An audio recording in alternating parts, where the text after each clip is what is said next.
Welcome back, everybody, to Night for Night. Today we got a pretty straightforward project, which I'm excited about. We're gonna do a custom blue color. It's like a baby blue, turquoise. So I'm looking forward to it. It's gonna be blue, black, gray, and a little bit of gold.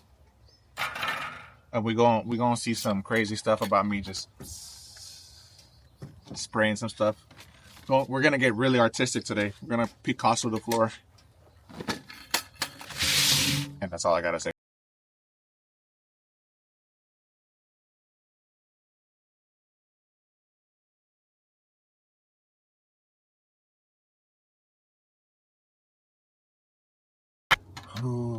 So we may no longer be using this material. I just tested out on our previous project. On our previous project, we tested out this new material that we might be also, getting coming soon. So, but to be honest, I really did love it. I mean, if I'm comparing the two products between this one and that one exceeds my expectations by 100. Like it blew me out of the water for sure. Because like usually I kind of have to modify this and do a little adjustments here and there to kind of get it to what I wanted to do. But it doesn't always do what I wanted to do when I'm pouring the colors. But that other material, I didn't even have to touch it. Just pour it on the floor. Perfection. What makes it so good for metallics? The most important thing about metallics is that you want your material to flow. It needs to flow. And what I mean by flow, it needs to be able to move it easily. Like if you don't need to use a lot of resistance to be moving it. It should be like almost like water. Yeah. When you in the other video, because I do have another video of me pouring the other material, like the way it pours on the floor, it just like splatters on the floor, like it's just so wet. When this one pours on the floor, it's just more like thick and globby. Yeah. And it's like nice. This is called pure flow too. I think it's funny. They call it flow, and it's nice. It's good to have it kind of a little more thicker sometimes too, because it's like you don't want it to run too much, because then it makes it look blobby. But then you don't want it extremely thick, because then it doesn't flow. So it's like it's a give and take situation. You got to find the sweet spot, and that's where experience comes in, and just knowledge about the products that you're using too. So we're gonna talk about specifically how much material you're gonna have to buy for like projects. It all varies because each garage is different in sizes, and depending on what also you're doing on the floor. But usually my rule of thumb for like a 3-car garage, I usually use anywhere from like 6 to 8 kits, depending on if it's like a big, small garage. That's kind of like where and a kit, what I mean is a 3-gallon kit. But this is a 3-gallon kit. This is 3 gallons. It's a 2.2, and then you have your unit B in the back over there, which is this.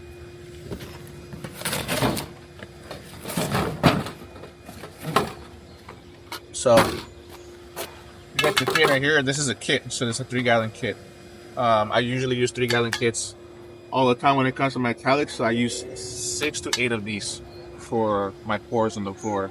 On a 2-car, anywhere from like 3 to 5 kits, depending on the size of the garage too. So like I said, it just depends on sizing and what you want to do and how much you want to pour. It's like, and how much of an aggressive flow that you want on the floor. The more the merrier. The more material you have on the floor, the better it's gonna look.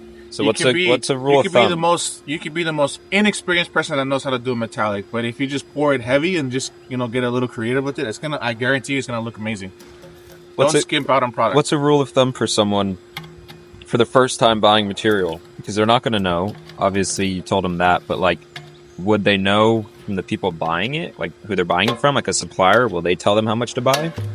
Usually the suppliers don't know jack shit about doing metallic floors. They're just going to sell you stuff. They're not going to want to, they don't really care.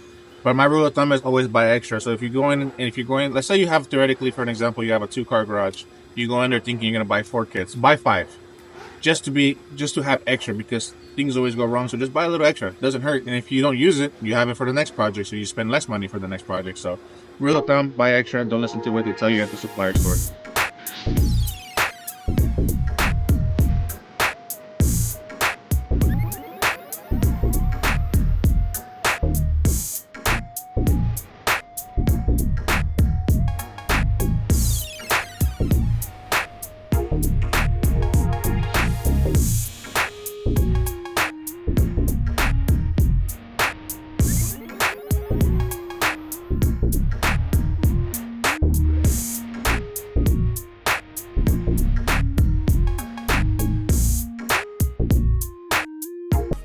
What up, everybody? We just finished a project right now. We just finished a 3-car metallic with that sick blue. But it is getting hot. Summertime is around the corner here in California, and we just experienced a little bit about that. So when you're working with a metallic floor, you got to be very cautious of it, you know, being extremely hot outside, because the materials become very liquefied, like water. They run just like water. So we're facing that issue just right now, mostly along the front edge of the garage, which was facing directly in the sun. The material became super watery, so it like flowed extremely and a lot, so it started to kind of roll out. So my big, like, I would say, help to you is to avoid working in the sun. Pour your colors at the end in the sun that you want to put outside, move them around, and then leave them alone. Because what happens is that when the water becomes also very fluid, the colors become muddy. So then the more you try to maneuver it, the more you try to touch it, the more the color becomes just like a muddy looking color. The colors don't stay sharp anymore, they just get muddied up. So all in all, either wait to work not in the sun, work first thing in the morning when it's not, you know, cooking, or wait at night until it's more cooler outside. But if you have the experience and you want to get the job done in the sun, just have a forewarning that the materials will liquefy a lot and make it extremely hard to work with. But it is what it is. I saved it. I made it work because, you know, I got that experience. Got that in the bag. Yo, you know what I'm saying? Besides sweating my nuts off, man. But it was good. We knocked it out. The floor looks amazing because, like I said, you know, I got that shit in the bag. You know what I'm saying? But that's it. That's all for today. Me and Josh say peace out.